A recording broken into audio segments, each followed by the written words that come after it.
Hello বন্ধুরা, কেমন আছেন? আশা করি সবাই ভালো আছেন। তো আপনাদেরকে আজকে দেখাবো কিভাবে কামিজ কাটা হয়, খুব সহজেই দেখতে পারবেন। তো ভিডিওটা অবশ্যই ভালোভাবে দেখবেন।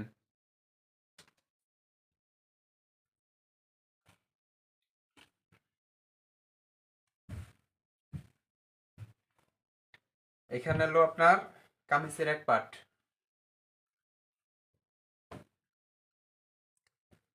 আর এখানে হলো এক পার্ট। তো দেখেন, এটা আপনার একদম মাঝ বরাবর ভাঁজ করে এখান থেকে একবার এইভাবে সোজা করে নেবেন।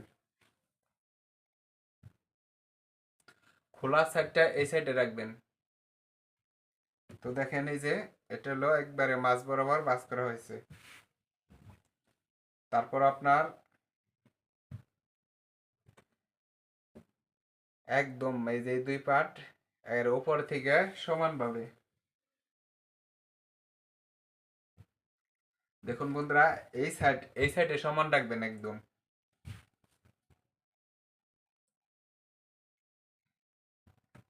এই সাইডে সমান রাখবেন। তো অবশ্যই একটা জিনিস খেয়াল করবেন, খোলা সাইডটা সামনে থাকবে।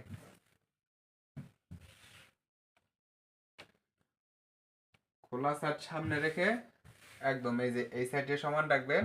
খোলা সাইড এই সাইডে থাকবে, আর উপরে সমান করে একদম সমান করে ঠিক এরকম করে নেবেন। এখন আপনার তাহলে দুই পার্ট হয়ে গেল। এখন দেখবেন যে কিভাবে উপরে দাগ কাটতে হয়। তো এইখানে আপনার যে যতটুক লং দিবে তার ততটুকুই, হয়তো 43 দিতে পারেন, 44 দিতে পারেন, 45 দিতে পারেন। এইখান থেকে মেন মাপটা হবে এইখান থেকে। এখানে উপরে একটা দাগ কাটবেন, একদম উপরে। তো এখান থেকে দেখেন 6, 13, 20.5। তো এইখানেই কিন্তু মেন মাপ। তো একটা জিনিস খেয়াল রাখবেন, উপর থেকে 6, 13, 20.5। এখানে 21 নিতে পারেন, এখানে 19 নিতে পারেন। তো এক একজনের লং বুঝে। তো এখানে আমি 20.5 নিলাম। আর যদি 19 হয় তাহলে 19-এ দাগ দিবেন, আর এখান থেকে 12.5 কি 12-তে দাগ দিবেন।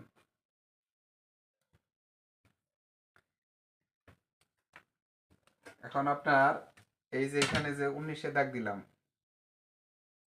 একদম সোজা করে দাগ কাটবেন স্কেল দিয়ে, একদম সোজা।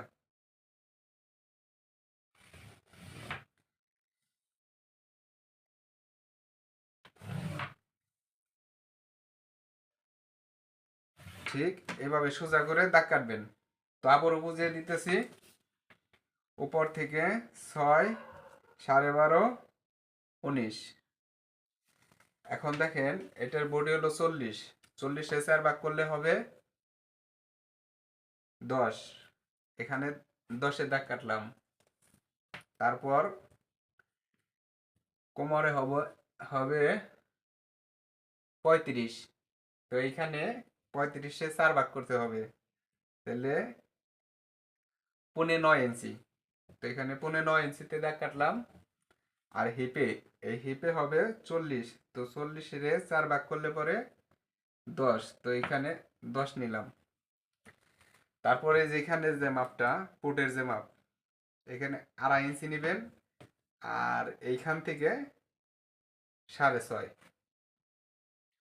তো অবশ্যই বুঝতে পারছেন। এখন দেখেন, এই যে স্কেলটা এইভাবে ধরবেন, এভাবে ধরে সোজা দাগ কাটবেন।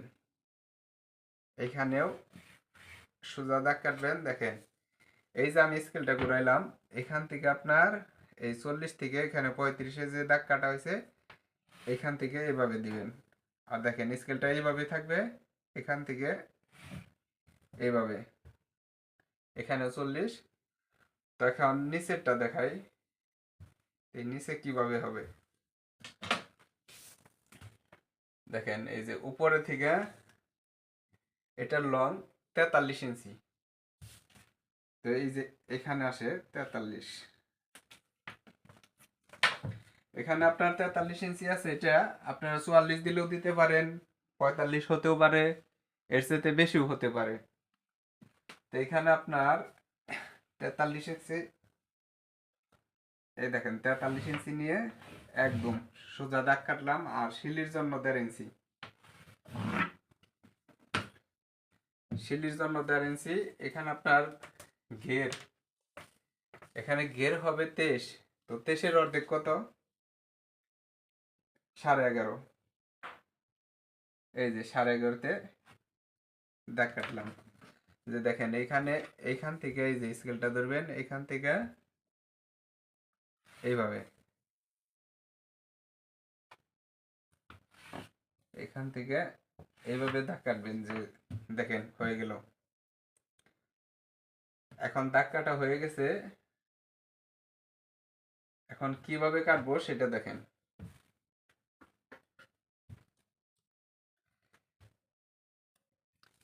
এখান থেকে আপনার উপরের বাড়তি কাপড়টুকু এভাবে একটু হালকা, মানে 200 পরিমাণ ডাল দিবেন। তারপর এখান থেকে আপনার ডাইরেক্ট রাউন্ড না দিতে পারলে আপনারা চক দিয়ে এভাবে দাগ কেটে নেবেন।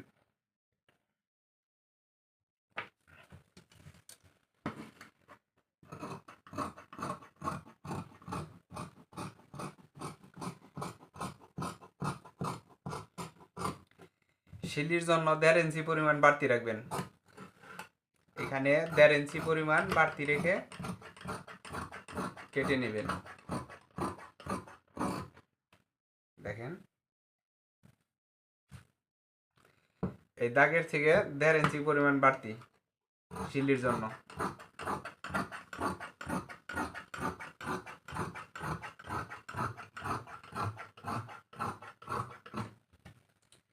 এখন দেখেন এই যে নিচের যে কাপড়, বাড়তি কাপড়টুকু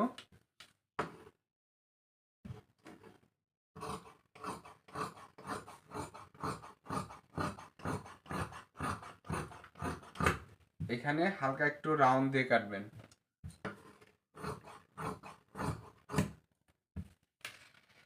আর এখানে আপনারা এইভাবে কেটে নেবেন। তো অবশ্যই বুঝতে পারছেন। যাদের বুঝতে সমস্যা হবে অবশ্যই কমেন্টে জানাবেন। আর যে কোনো ধরনের ভিডিও লাগলে অবশ্যই আমারে কমেন্ট করবেন। এটা হলো হাতার কাপড়। সবসময় খোলা সাইডটা এই সাইডে রাখবেন।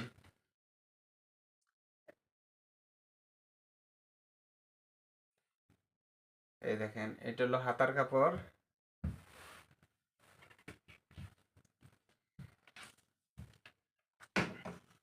দেখেন এই যে এই সাইডটা একদম সোজা করে দাগ কাটবেন। শিলির জন্য 1 স্কেল পরিমাণ নেবেন। তারপরে হাতার লং যার যতটুক ততটুক নিয়ে নেবেন। এখানে আছে 14.5। এটা হাতার কাপড় হয়তো কম, এটা লং দিতে হয়েছিল 16 ইঞ্চি, তো কাপড়ে হলো না, তার জন্য 14 ইঞ্চি। আর এইখান থেকে দেখেন এই যে 1/2 ইঞ্চি পরিমাণ বাড়তি রাখছি শিলির জন্য। আর এইখান থেকে 2.5 ইঞ্চিতে দাগ কাটবেন।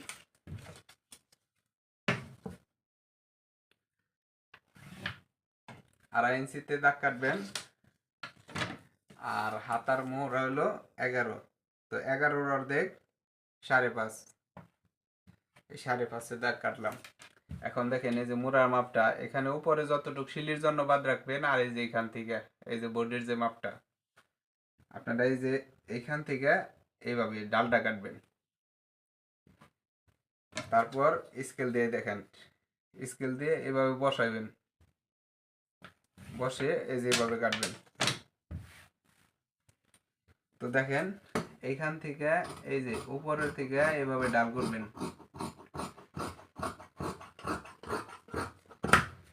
যাদের এইভাবে সমস্যা হবে অবশ্যই চক দিয়ে দাগ কাটিয়ে নেবেন।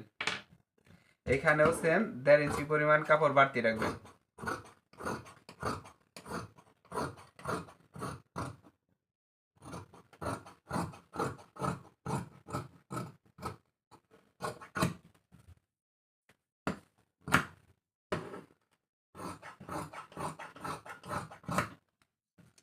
আর এখানে একটু কেটে নেবেন, এখানে কেটে নেবেন। তো হয়ে গেল, অবশ্যই বুঝতে পারছেন। তো তারপরেও যাদের বুঝতে সমস্যা হবে অবশ্যই কমেন্টে জানাবেন। আর নতুন নতুন ভিডিও যদি লাগে অবশ্যই কমেন্ট করবেন। আর যদি ভালো লাগে অবশ্যই সাবস্ক্রাইব করবেন। ধন্যবাদ, সবাই ভালো থাকবেন।